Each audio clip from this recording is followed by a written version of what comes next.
जय हिंद दोस्तों, कैसे हैं आप लोग। मैं आशा करता हूं आप लोग मस्त होंगे, तंदुरुस्त होंगे और अपने पठन पाठन में एकदम व्यस्त होंगे। आज हम बात करेंगे एसएससी सीएसएल टियर 1 रिजल्ट को लेकर, जिसका इंतज़ार आप सभी लोग कर रहे हैं। हालांकि रिजल्ट का इंतज़ार वो सभी अभ्यर्थी करते हैं, वो सभी विद्यार्थी करते हैं जिनका एग्ज़ाम ख़त्म हो जाता है। और आप सभी का एग्ज़ाम ख़त्म हो गया है, आंसर की भी जारी कर दिया गया है।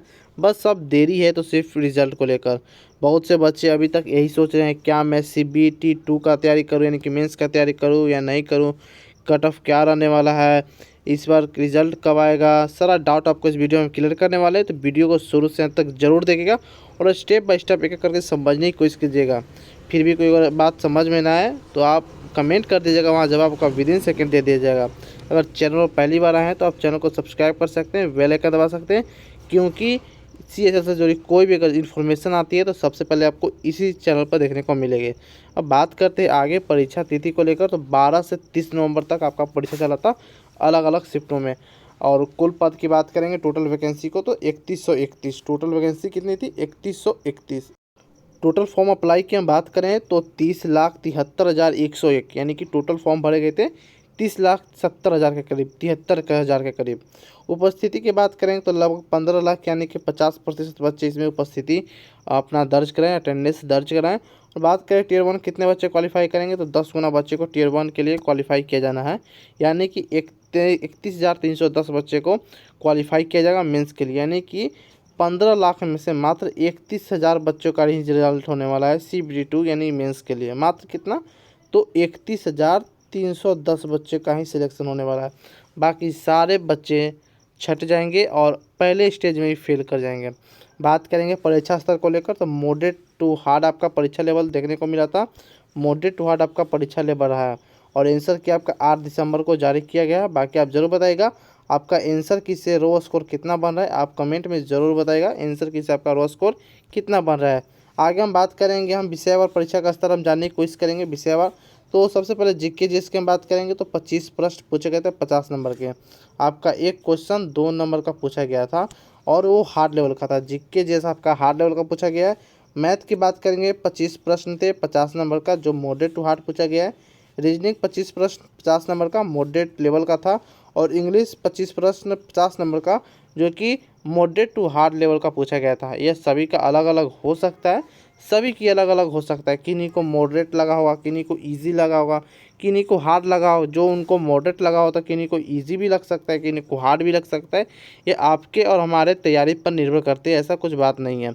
बाकी जो एवरेज रहता है वही बताया जाता है। जैसे कि जीके जीएस का एवरेज बच्चों का जो मत था, वोट थी, वो कि हार्ड लेवल का था। मैथ का भी मॉडरेट टू हार्ड ऐसे ऐसे रहता है। अब आगे बात करेंगे गुड अटेम्प्ट इसका क्या रहा है। सबसे पहले जो काफ़ी इंपॉर्टेंट हो जाती है गुड अटेम्प्ट, इस बार सेफ स्कोर क्या रहने वाला है गुड अटेम्प्ट के लिए। तो जीके जिसमें अगर आप 25 प्रश्न में अगर आप 20 प्रश्न प्लस सही कर पा रहे हो तो टेंशन लेने की ज़रूरत नहीं है। 20 प्रश्न 25 प्रश्न अगर आप मैथ का है तो उसमें अगर 22 प्लस क्वेश्चन सही कर पा रहे हो तो टेंशन लेने की ज़रूरत नहीं है। और 25 प्रश्न में से 23 अगर सही कर पा रहे हो, 23 के अप्रोक्स में 24 के अप्रोक्स में अगर आप सही कर पाओ तो टेंशन लेने की ज़रूरत नहीं है। बाकी बात रही इंग्लिश की, तो अगर आप 18 से 20 क्वेश्चन सही कर रहे हो तो आप सही हो, सेफ स्कोर हो, सेफ अटैम्प्ट आपका सही रहा है। चलिए आगे हम बात करते हैं शिफ्ट वाइज आपका पेपर का लेवल कैसा रहा है। तो सबसे पहले हम बात करेंगे कठिन शिफ्ट को लेकर, जिसमें ज़्यादा नंबर बढ़ते हैं। यानी कि आपका हार्ड शिफ्ट कौन कौन सी रहेगी, मैं पहले उसका बताता हूँ। 13 नवंबर का सेकंड शिफ्ट, 14 नवंबर का फर्स्ट, 15 नवंबर का थर्ड, 16 नवंबर का फर्स्ट, 17 का थर्ड, 18 का फर्स्ट, 20 का सेकंड एंड थर्ड और 24 का बात करेंगे सेकंड और 26 का फर्स्ट और 12 और बात करेंगे मॉडरेट, जो कि काफ़ी इंपॉर्टेंट हो जाते हैं। मॉडरेट इसमें भी अच्छे खासे अंक बढ़ जाते हैं। कितने अंक किस शिफ्ट में बढ़ेंगे वो भी मैं आपको अभी बताने वाला हूँ, ठीक है। अब बात करते हैं मॉडरेट शिफ्ट में कौन कौन से रहे। तो 12 का फर्स्ट एंड सेकेंड, 13 का फर्स्ट, 14 का फर्स्ट सेकेंड एंड थर्ड, 15 का फर्स्ट एंड सेकेंड, 17 का फर्स्ट एंड सेकेंड, 18 का सेकेंड थर्ड और 19 का सेकेंड, 20 का फर्स्ट। 22 नवंबर की बात करेंगे तो सेकेंड थर्ड और 27 नंबर की बात करेंगे तो फर्स्ट है। और जो काफ़ी आसान पूछे गए थे वो बहुत कम ही ऐसे शिफ्ट रहे जो काफ़ी आसान रहे हैं। तो उनमें से पहला हो जाएगा 19 नवंबर का फर्स्ट, 21 नवंबर का फर्स्ट एंड सेकेंड और 22 नवंबर का फर्स्ट आपका आसान रहा है, यानी कि ईजी रहा है। ये जो 3 शिफ्ट है वो काफ़ी आसान रहा है, बाकी सारे शिफ्ट मॉडरेट और हार्ड लेवल का पूछे गए थे। चलिए अब एक सभी के बच्चे मन में डाउट होगा, एक डाउट ज़रूर होगा कि आखिर इसका क्या रहने वाला है कि मॉडरेट शिफ्ट हार्ड शिफ्ट में कितना नंबर बढ़ सकता है। अगर आप हार्ड शिफ्ट में एग्ज़ाम दिए होंगे, अगर आप हार्ड शिफ्ट, मॉडरेट शिफ्ट और तीन शिफ्ट ऐसे रहते हैं, तो हार्ड शिफ्ट में अगर आप एग्ज़ाम दिए होंगे तो लगभग इसमें आपका बढ़ सकता है 8 से 10 नंबर। हार्ड शिफ्ट में 8 से 10 नंबर आपका नॉर्मलाइजेशन देखने को मिलेगा। बाकी बात करेंगे मॉडरेट शिफ्ट में तो 6 से 8 नंबर आपका इसमें भी देखने को मिलेगा। इजी शिफ्ट में नंबर घट जाते हैं, इजी शिफ्ट में नंबर घटते हैं, बढ़ते नहीं हैं। आप ये ध्यान दीजिएगा, अगर आप इजी शिफ्ट नहीं हो तो आपका नंबर 110% आपका नंबर घट जाएगा। ये हम नहीं, यह विभाग ही बोलता है। चलिए आगे हम बात करते हैं, हर एग्ज़ाम में होता है, इस एग्ज़ाम में नहीं, हर कोई भी स्टेट का एग्ज़ाम देख लीजिए या सेंट्रल लेवल का एग्ज़ाम दीजिए, किसी भी एग्ज़ाम में अगर आप इजी शिफ्ट नहीं हो तो आपका नंबर 110% घटेगा। ठीक है दोस्तों, चलिए बात कर लेते हैं टियर 2 का क्या स्ट्रेटजी होना चाहिए। अगर आप डायरेक्ट कट ऑफ देखना चाहते हो वीडियो स्किप कर सकते हो, बाकी हम कुछ टियर 2 का स्ट्रेटजी पहले बता देते हैं। अगर हम बात करेंगे, अब यह एक ही दिन में 2 सेशन कराए जाते हैं। आप ध्यान दीजिएगा, जो होता है सेशन 1 सेशन 2 एक ही दोनों सेशन करा लिया जाता है। इसमें कुल 135 प्रश्न होते हैं और सही उत्तर 3 अंक में रहते हैं, यानी कि अगर आप एक क्वेश्चन सही करते हो तो 3 अंक आपको दिए जाते हैं, यानी कि एक क्वेश्चन पर 3 अंक निर्धारित होते हैं। गलत उत्तर पर 1 अंक निगेटिव मार्किंग होती है। ठीक है, 1 अंक का निगेटिव, अगर आप गलत करते 1 नंबर आप सही में से कट जाते हैं।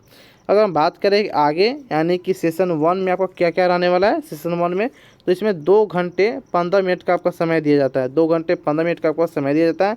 सेशन 1 में बात करेंगे तो मैथमेटिक और रीजनिंग, और सेशन 2 में बात करेंगे तो इंग्लिश और जनरल अवेयरनेस की क्वेश्चन रहेंगे। और सेक्शन 3 की सॉरी ये सेक्शन है और सेशन यहाँ है, सेक्शन यहाँ है। ठीक है, और सेक्शन की और बात करें तो 15 सेक्शन 3 की बात करेंगे जो 15 मिनट का कंप्यूटर नॉलेज, और 15 अंक का जो 45 अंक का रहेगा 15 क्वेश्चन। ये केवल क्वालिफाइंग नेचर का रहने वाला है। बाकी सबका इंग्लिश आपका 120, जनरल 60, और बात करें मैथमेटिक्स 90 और रीजनिंग 30 नंबर का आपका पूछा जाएगा। ठीक है, यह बात कर रहे हैं क्या चीज़ सेशन 1 में टियर 2 के लिए। अब बात करते हैं सेशन 2 में, स्किल टेस्ट आपका टाइपिंग टेस्ट होने वाला है। जैसे पार्ट ए में DU पोस्ट के लिए 15 मिनट, और टाइपिंग, और पार्ट बी में टाइपिंग टेस्ट आपको LDC और JSA पोस्ट के लिए जो आप फॉर्म भरते हैं उनके लिए आपको 10 मिनट देंगे, और DU के लिए 15 मिनट। अंग्रेजी में आपको 35 WPM वर्ड पर मिनट, या हिंदी में 30 WPM यानी कि 30 वर्ड पर मिनट की स्पीड आपकी ज़रूरी होती है आपको या क्वालिफाइंग करने के लिए। बाकी दोनों उसी दिन आपको करा लिए जाते हैं, टाइपिंग टेस्ट भी। यहाँ आप ध्यान दीजिएगा, तो आप तैयारी में अभी से लगे रहिए। आगे हम बात करते हैं महत्वपूर्ण, यानी कि फाइनल मेरिट लिस्ट जो तैयार होता है टियर 2 के सेक्शन 1 और सेक्शन 2 के अंकों के आधार पर, यानी कुल 360 अंक में से बनती है आपके कट ऑफ। आप ध्यान दीजिएगा, यानी कि प्री सिर्फ क्वालिफाइंग नेचर का होगा, जो प्री पास कर जाएगा, और CB2 में आपको मेहनत दबा के करना होगा। तो इसके लिए अभी से तैयारी कर सकते हैं। और जो वीडियो के प्रोडक्ट में एक अच्छा बुक आपको टैग कर दिया गया है, वहाँ से परचेज करके आप अपना तैयारी में 4 चांद लगा सकते हैं। आगे हम बात करते हैं आपका सेफ स्कोर क्या रहने वाला है इस बार। तो सेफ स्कोर के लिए आप ध्यान दीजिएगा, अगर जनरल से हैं 130 से 33, OBC 126 से 28, EWS 123 से 125, और बात करेंगे SC 118 से 122, ST 112 से 15, और एक्सर्विसमैन 105 से 108 के करीब में अगर आप नंबर ला पा रहे हो तो आपको टेंशन लेने की ज़रूरत नहीं है। आप CBT2 की तैयारी में लग जाइए, CBT2 की तैयारी में लग जाइए। लेकिन आप कमेंट में ज़रूर बता सकते हैं कि आपका रो स्कोर कितना बन रहा है। आप कमेंट में ज़रूर बताइएगा आपका रो स्कोर कितना बना है, कमेंट में लिखना मत भूलिएगा। बाकी और भी इन्फॉर्मेटिव वीडियो के लिए आप हमारे चैनल को सब्सक्राइब कर सकते हैं, बेल आइकन दबा सकते हैं, क्योंकि SSC CHL से जुड़ी कोई भी इन्फॉर्मेशन आती है तो सबसे पहले आपको इसी चैनल पर देखने को मिलेगी। तो फिर मिलते हैं कोई और अंदर इन्फॉर्मेटिव वीडियो में, तब तक के लिए जय हिंद जय भारत दोस्तों।